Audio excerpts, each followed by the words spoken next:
Innal hamdalillah alladzi khalaqal mauta wal hayata liyabluwakum ayyukum ahsanu amala.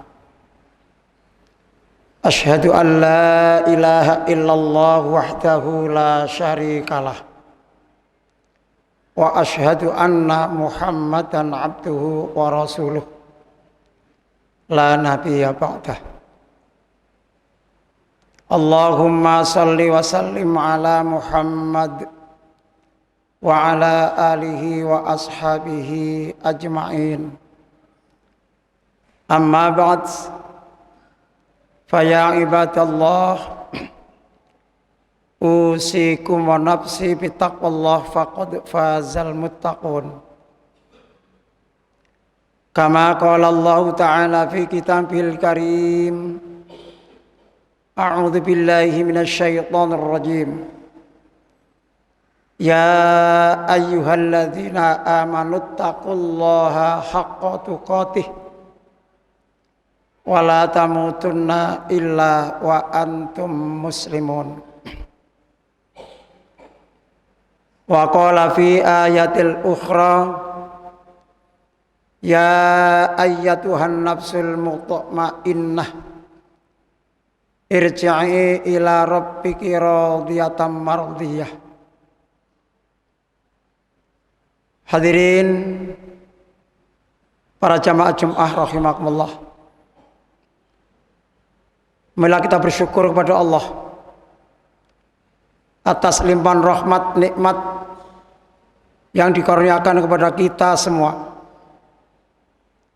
sehingga saat ini, detik ini kita hidup relatif baik, relatif aman. Semua kebutuhan hidup kita terpenuhi, tercukupi. Meskipun ada kebutuhan yang kita tidak pernah meminta, tapi dipenuhi oleh Allah Subhanahu wa taala. Untuk itu marilah kita manfaatkan apa yang ada pada diri kita dengan memanfaatkan sesuai dengan apa yang ditentukan oleh Allah dan Rasul-Nya, semata-mata alat sekaligus sarana pengabdian diri kita kepada Allah Subhanahu wa taala. Salawat serta salam semoga Allah tetap melimpahkan kepada Nabi kita Muhammad sallallahu alaihi wasallam yang telah menuntun kita dari jalan yang tidak baik menjadi jalan yang lebih baik, dari pengetahuan al-Islam yang kurang menjadi pengetahuan Islam kita semakin sempurna, dan kita bisa melaksanakan semua apa yang diajarkan, apa yang diberitakan oleh Allah dan Rasulullah Muhammad SAW dengan sebagus-bagusnya. Bapak dan saudara sekalian, jamaah rahimakumullah, marilah kita tingkatkan iman dan takwa kita kepada Allah Subhanahu wa taala dengan berusaha untuk meningkatkan kualitas iman kita, meningkatkan kualitas amal ibadah kita, meningkatkan pola hidup kita dengan sebagus-bagusnya sesuai dengan tuntunan Allah dan Rasulullah sallallahu alaihi wasallam. Jamaah yang berbahagia, kita hidup tentu ingin mendapatkan kesejahteraan. Setiap orang ingin mendapatkan kesejahteraan hidupnya, baik hidup di dunia, lebih-lebih hidup di akhirat bagi orang-orang yang beriman pada Allah. Hanya kadang di antara kita menilai bahwa kesejahteraan itu semata ada yang melihat dari sisi ekonomi, dari sisi materi. Padahal sesungguhnya kalau kita lihat dalam kehidupan kita sehari-hari, banyak orang yang materinya cukup berkelebihan, semua kebutuhan hidupnya terpenuhi, apa yang diinginkan juga bisa dilakukan, tetapi masih belum menampakkan atau merasa belum sejahtera. Oleh karena itulah Bapak dan saudara-saudara sekalian, para jamaah rahimakumullah, Imam Ibnu Hanbal menyampaikan bahwa sesungguhnya kesejahteraan itu tidak semata dilihat dari segi materi duniawi, tetapi yang paling utama adalah bagaimana rasa dalam jiwa kita, dalam hati kita masing-masing. Oleh sebab itulah Bapak dan saudara-saudara sekalian jamaah rahimakumullah, dalam Al-Quran surat Al-Fajr telah saya bacakan tadi, ya ayyatuhan nafsul mutmainnah irji'i ila rabbiki radiyatan mardiyah. Wahai orang-orang yang berjiwa tenang, kembalilah kepada Tuhanmu yang akan memberikan kamu sekalian semua kesejahteraan itu, semua keridhaan itu, semua apa yang kau dambakan akan diberikan oleh Allah Subhanahu wa taala bagi orang-orang yang berjiwa tenang. Hadirin sidang Jumat rahimakumullah. Karena itu kunci untuk mendapatkan kesejahteraan hidup yang pertama adalah kejujuran. Di dalam Al-Quran surat Al-Ahzab ayat 70-71. A'udzu billahi minasyaitonir rajim. Ya ayyuhalladzina amanu taqullaha wa qulu qawlan sadida yuslih lakum a'malakum wa yaghfir lakum dzunubakum wa may yuti'illaha wa rasulah faqad faza fawzan 'azima. Wahai orang-orang yang beriman, bertakwalah kamu sekalian kepada Allah dan berkatalah dengan perkataan yang benar, berkatalah dengan perkataan yang jujur. Yuslih lakum a'malakum, niscaya dengan perkataan yang jujur itu akan membawa kemaslahatan, akan membawa perbaikan semua amalan-amalan kamu sekalian. Wa yaghfir lakum, dan Allah akan memberikan pengampunan kepada semua atas dosa-dosamu. Wa may yuti'illaha wa rasulah, dan barang siapa yang taat kepada Allah dan Rasulnya, faqad faza fawzan 'azima, niscaya Allah akan memberikan kemenangan dengan kemenangan yang amat besar. Bapak, saudara sekalian jamaah yang berbahagia, jujur itu amat penting. Tidak berarti saat ini mencari orang yang jujur itu tidak ada. Tapi kalau kita lihat berita-berita di media sosial atau apa yang ada di sekitar kita, mencari orang yang benar-benar jujur itu adalah hanya orang-orang yang beriman kepada Allah dengan sungguh-sungguh. Karena kenyataan yang terjadi mulai dari atas sampai bawah, ketidakjujuran itu terjadi. Ketidakjujuran itu melanda di tanah air kita, melanda kepada masyarakat kita. Oleh sebab itu dalam kesempatan ini saya mengajak diri saya terutama dan kita semua, marilah kita jaga, kita selalu berusaha untuk menjadi orang-orang yang selalu jujur. Jujur dalam perkataan maupun jujur dalam hati kita dan perbuatan-perbuatan kita. Bapak, saudara-saudara para jamaah rahimakumullah, di masa Rasulullah SAW ada sebuah kisah. Ada seorang pemuda yang saat itu di sekitarnya awalnya adalah beragama lain. Kemudian lama-kelamaan banyak orang-orang yang mengikuti ajaran Rasulullah SAW, dan dia menganggap, dia menilai bahwa orang-orang yang mengikuti ajaran Nabi Muhammad SAW itu hidupnya menjadi tenang. Dirinya sendiri saat itu masih belum Islam dan suka melakukan sesuatu yang tidak baik, suka melakukan sesuatu dosa, apakah itu perbuatan zina, apakah itu mencuri, apakah itu termasuk yang lain-lainnya, termasuk melakukan minum-minuman keras, mabuk-mabukan dan seterusnya. Satu ketika pemuda ini ingin menjadi orang-orang yang senang, menjadi orang-orang yang sejahtera seperti orang-orang yang ada yang dilihat di sekitarnya itu. Kemudian dia ingin minta kepada Rasulullah, mau menghadap kepada Rasulullah, tapi dia merasa malu. Merasa malu karena dia masih belum bisa berbuat baik. Akhirnya antara rasa malu dan keinginan untuk menjadi orang yang baik itu, maka akhirnya dikalahkanlah menjadi orang yang ingin berbuat baik itu, lalu menghadap kepada Nabi Muhammad SAW. Bapak dan saudara sekalian yang berbahagia, ketika menghadap pada Rasulullah sallallahu alaihi wasallam, "Ya Rasulullah, wahai Muhammad, tentunya engkau tahu saya ini siapa." Maknanya bahwa Rasulullah itu juga tahu pemuda ini memang ahli minum, pemuda ini ahli zina, pemuda ini ahli maksiat. Tetapi ya Rasulullah, saya ingin menjadi orang Islam yang baik, saya ingin menjadi orang Muslim yang bagus. Karena itu ya Rasulullah, berikanlah saya nasihat supaya saya jadi orang Islam yang baik. Maka Nabi SAW mengatakan kepada pemuda ini, "Kalau kamu mau, apa kamu mau berjanji dengan saya?" "Apa ya Rasulullah?" "Jangan sampai kamu berkata bohong. Kamu harus berbuat jujur." "Siap kamu?" "Siap ya Rasulullah." "Ataukah ada yang lain ya Rasulullah?" tanya sang pemuda ini. Kata Rasulullah, "Tidak, itu cukup." Kalau begitu, akhirnya pemuda ini meninggalkan Rasulullah. Dan dalam perjalanan, dalam riwayat, ternyata bertemu dengan orang-orang yang dulunya, bertemu dengan komunitasnya, yang suka minuman keras, yang suka mabuk-mabukan, yang suka bermacam-macam itu. Lalu dipanggillah dia, "Wahai fulan, kesinilah kamu. Saat ini mari kita pesta untuk minuman keras, pesta untuk mabukan." Akhirnya dia mendekat. Karena kalau dia tinggalkan begitu aja, merasa malu dan seterusnya. Akhirnya mendekat. Begitu mendekat, maunya dia ikut di dalam komunitasnya itu, apa yang telah dilakukan bersama itu. Akhirnya dia ingat bahwa sudah berjanji dengan Rasulullah untuk berkata jujur.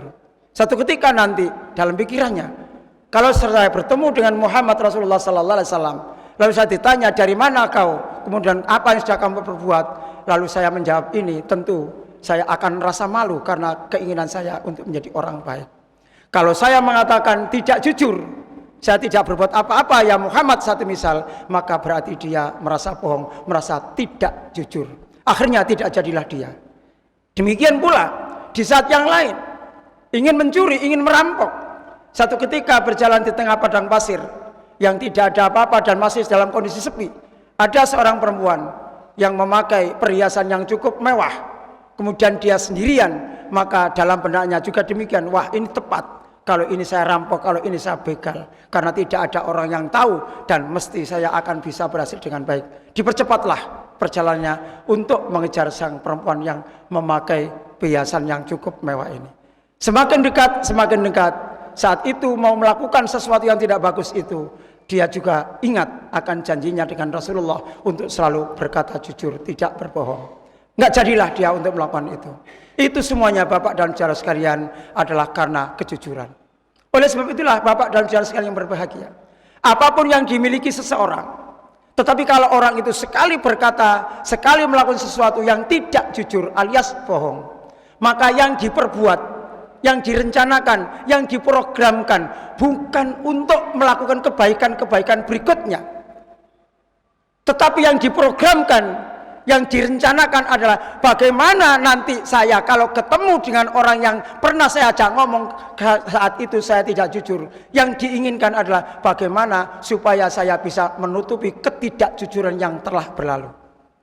Sekali tidak jujur, maka dia akan berusaha bagaimana untuk berbuat tidak jujur yang kesekian kali untuk menutupi ketidakjujuran yang pertama kali tadi. Demikian pula seterusnya. Dan orang yang semacam ini berarti hatinya tidak tenang, hatinya tidak nyaman, hatinya tidak sejahtera. Dan itulah hati yang gundah gulana untuk memikirkan sesuatu yang tidak baik. Dan itulah sesungguhnya orang yang tidak sejahtera itu. Kelihatannya memang sejahtera, lihat kasat mata kita, tetapi sesungguhnya hatinya yang demikian berkecamuk, itu pertanda bahwa orang itu tidak sejahtera, orang itu tidak nyaman, orang itu tidak baik dalam hidupnya. Bapak, saudara-saudara, para jamaah rahimakumullah, apapun yang dilihat, apapun yang pernah kita lihat, siapapun itu, apakah teman kita, atau mungkin pemimpin kita, atau siapa saja, kalau pernah melakukan tidak jujur, pernah melakukan sesuatu yang tidak bagus, mesti dalam hidupnya, mesti dalam hatinya akan bergejolak bagaimana untuk nutupi sesuatu yang tidak jujur itu sendiri. Bapak, saudara-saudara, para jamaah rahimakumullah, yang kedua adalah berakhlak mulia. Karena dengan akhlak mulia, semua orang akan suka. Kita hidup di dunia ini tidak sendirian. Kita hidup itu selalu berteman dengan yang lain, selalu berkomunikasi dengan manusia-manusia yang lain. Dan orang-orang yang kita berkomunikasi itu ada yang sepaham dengan kita, ada yang tidak sepaham dengan kita. Ada yang mungkin cita-citanya sama dengan kita, pikirannya sama dengan kita, tapi banyak juga yang tidak sama dengan kita. Tetapi apapun yang kita hadapi, teman kita, saudara kita, kawan kita, itu semuanya kalau kita memiliki akhlak yang bagus, akhlak yang indah, maka tentu setiap orang itu akan menyukai orang yang berakhlak bagus. Dengan akhlak yang bagus, dengan tingkah laku yang baik, itu akan menjadikan diri kita menjadi tenang, akan menjadikan diri kita, karena ketenangan jiwa itu menjadi sejahtera hidup kita. Katakan dari segi ekonomi kita pas-pasan, satu misal, hanya berkecukupan, tidak berlebih. Tetapi kalau jiwa kita itu tenang, jiwa kita itu bagus, jiwa kita itu selalu sebagaimana dalam Al-Quran mutmainnah, yang jiwa yang tenang tadi, itu berarti akan membawa kebahagiaan kita, akan membawa kesejahteraan kita. Oleh karena itulah Bapak dan saudara-saudara para jamaah yang berbahagia, yang namanya akhlak, sebagaimana yang pernah juga saya sampaikan, al-akhlaqu adatil iradah. Yang namanya akhlak itu adalah kebiasaan yang tanpa dipikir. Kalau orang itu berakhlak mulia, segala sesuatunya tentu sesuai dengan aturan Allah dan Rasulnya. Karena akhlak itu memang dicontohkan oleh Nabi kita Muhammad sallallahu alaihi wasallam. Innama bu'istu liutammima makarimal akhlak. Sesungguhnya saya diutus oleh Allah adalah untuk menyempurnakan akhlak. Maknanya Bapak dan saudara sekalian yang berbahagia, semua apa yang kita lakukan, perilaku kita, semua segi kehidupan kita, kita contoh apa yang dicontohkan oleh Nabi kita Muhammad sallallahu alaihi wasallam. Mulai dari bangun tidur sampai tidur kembali, sampai bangun kembali, maka itu sudah diatur oleh Allah di dalam Al-Quran, yang dimanifestasikan oleh Rasulullah Muhammad sallallahu alaihi wasallam dengan perilakunya. Sehingga perilaku Rasulullah itulah yang perlu kita contoh. Dengan perilaku Rasulullah sallallahu alaihi wasallam yang baik itu, kemudian kita contoh setiap saat, setiap waktu, tanpa kita pikir. Kalau kita bergaul dengan orang, maka contoh Rasulullah seperti ini, lalu kita ikuti. Kita melakukan sesuatu, akan tidur, bangun tidur, atau apa saja, kita berekonomi, berbisnis, kita berpolitik, bersosial, apa semuanya sudah dicontohkan oleh Rasulullah. Kalau kita ikuti apa yang dicontohkan Rasulullah, niscaya akan menjadi orang yang baik, akan menjadi orang yang disegani, yang disenangi oleh setiap orang. Dan orang yang disenangi oleh setiap orang itu pertanda bahwa hidupnya itu tenang, hidupnya sejahtera, hidupnya bagus. Bapak dan saudara-saudara sekalian yang berbahagia, oleh karena itulah banyak satu di antaranya Rasulullah SAW bergaul dengan orang-orang yang non muslim. Bagaimana kisah ketika Rasulullah SAW yang setiap saat, setiap pagi itu selalu memberikan makan orang Yahudi yang buta, yang biasa duduk di pinggir pasar. Satu ketika setelah Rasulullah SAW meninggal dunia, ternyata tidak ada orang yang menyuapi orang Yahudi yang buta tadi itu. Akhirnya Rasulullah SAW, karena sudah meninggal dunia, Abu Bakar As-Siddiq bertanya kepada Aisyah, "Ya Aisyah, apakah kebiasaan Rasulullah SAW yang dilakukan setiap hari?" Jawabnya Siti Aisyah, "Wahai ayah, karena engkau adalah sahabat Rasulullah yang tahu seluk-beluknya Nabi, bahwa sampean panjenengan sudah semua yang apa yang dilakukan Nabi sudah sampean ikuti. Tidak mungkin ada sesuatu yang tidak pernah saya ikuti." Cerita Aisyah, yaitu memberikan makan, menyuapi orang miskin, menyuapi orang Yahudi yang miskin, yang buta, yang biasa setiap pagi duduk di pinggir pasar itu. Lalu dilakukanlah oleh sahabat Abu Bakar. Dan setelah itu, begitu yang dilakukan oleh sahabat Abu Bakar As-Siddiq, ternyata apa kesan orang yang buta tadi itu tidak seperti yang dilakukan oleh Muhammad. Padahal orang buta ini ketika Rasulullah SAW masih hidup itu selalu mengejek, selalu mengolok-olok, selalu mencaci maki, ngerasani kemana-mana, setiap ada orang itu dirasani. Tapi Nabi tidak pernah menjawab. Begitu tanya, "Siapa engkau sebenarnya yang biasa menyuapi kamu setiap hari?" Tidak sebiasa seperti itu saya. Biasanya orangnya lembut dan seterusnya dan seterusnya. Maka Abu Bakar barulah menjawab, "Yang menyuapi kamu sebelum ini adalah sesungguhnya itulah Muhammad Rasulullah, dan saya ini adalah Abu Bakar sahabatnya." Saat itu pula orang ini langsung masuk Islam di hadapan Abu Bakar As-Siddiq. Bapak, saudara-saudara, para jamaah yang berbahagia, itulah akhlak. Karena itu sekali lagi kepada akhlak. Nah, anak-anak kita saat ini yang demikian pula pola pendidikan yang ada di tanah air kita. Semakin banyak anak-anak muda, anak-anak itu yang tidak memiliki akhlak yang baik menurut sunnah Rasulullah SAW. Kewajiban kita sebagai orang tua, marilah kita didik anak-anak kita dengan akhlak yang bagus, sebagaimana yang diajarkan oleh Nabi kita Muhammad SAW. Unggah-ungguh tetap harus kita perhatikan. Bapak, saudara-saudara, para jamaah rahimakumullah. Yang ketiga adalah kita selalu dan gemar untuk membersihkan diri kita. Bersih diri dalam arti lahiriah tentu kita semuanya paham. Tapi yang paling utama adalah bersih diri dalam segi batin kita. Membersihkan hati kita, membersihkan jiwa kita dari hal-hal yang dilarang oleh Allah, dari hal-hal yang menjadi penyakit hati itu sendiri. Oleh karena itulah ada sebuah hadis riwayat Imam Muttafaq alaih.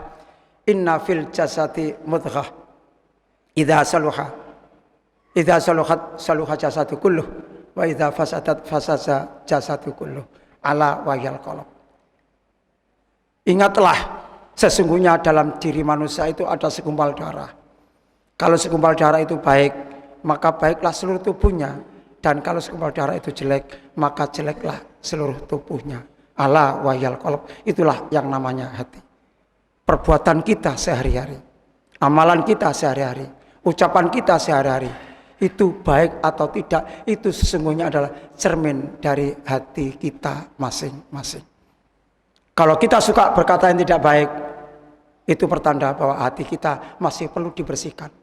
Kalau kita suka berbuat yang tidak bagus, suka berbuat sesuatu yang masih suka menyakiti hati orang, merugikan orang, itu pertanda bahwa hati kita perlu dibersihkan. Dan siapa yang bisa memberikan hati kita? Tentu diri kita masing-masing. Dengan hati yang bersih, insya Allah menjadi orang yang baik, hidup kita akan menjadi tenang, dan hidup kita benar-benar menjadi sejahtera sesuai dengan tuntunan Allah dan Rasulullah Muhammad SAW. Aqulu qouli hadza fastami'u lahu wa ansitu la'allakum turhamun. Alhamdulillah alladzi hadana li hadza wa ma kunna linahtadiya laula an hadanallah.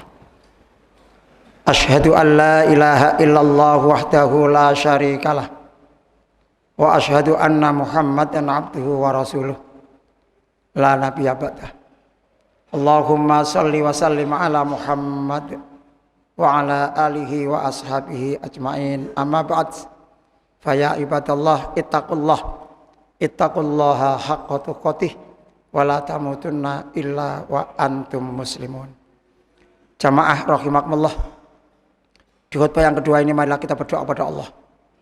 Semoga Allah memberikan kekuatan kepada kita, kekuatan lahir batin, untuk menjadi hamba Allah yang taat kepadanya, taat kepada Rasulnya, dan tentunya taat dengan aturan-aturan yang ada selama tidak bertentangan dengan aturan Al-Quran dan Sunnah Rasulullah SAW.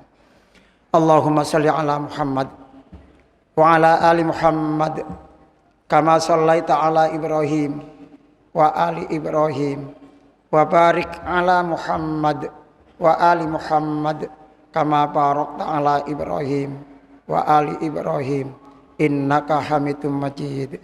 Allahumma ighfir lil muslimina wal muslimat wal mu'minina wal mu'minat al ahya'i minhum wal amwat innaka sami'un qaribun mujibud da'wat wa qadiyal hajat. Allahumma arinal haqqa haqqa warzuqna ittiba'ah wa arinal batila batila warzuqna ijtinabah. Rabbana hab lana min azwajina wa dzurriyyatina qurrata a'yun waj'alna lil muttaqina imama. Allahumma rabbana hab lana min azwajina wa dzurriyyatina qurrata a'yun waj'alna lil muttaqina imama. Rabbana atina fid dunya hasanah wa fil akhirati hasanah wa qina adzabannar. Subhana rabbika rabbil izzati amma yasifun wa salamun alal mursalin walhamdulillahi rabbil alamin. Amin. Ibadallah, innallaha ya'murukum bil adli wal ihsan wa ita'i dzil qurba wa yanha 'anil fahsya wal munkar wal baghi ya'idzukum la'allakum tadhakkarun wa la dzikrullahi akbar.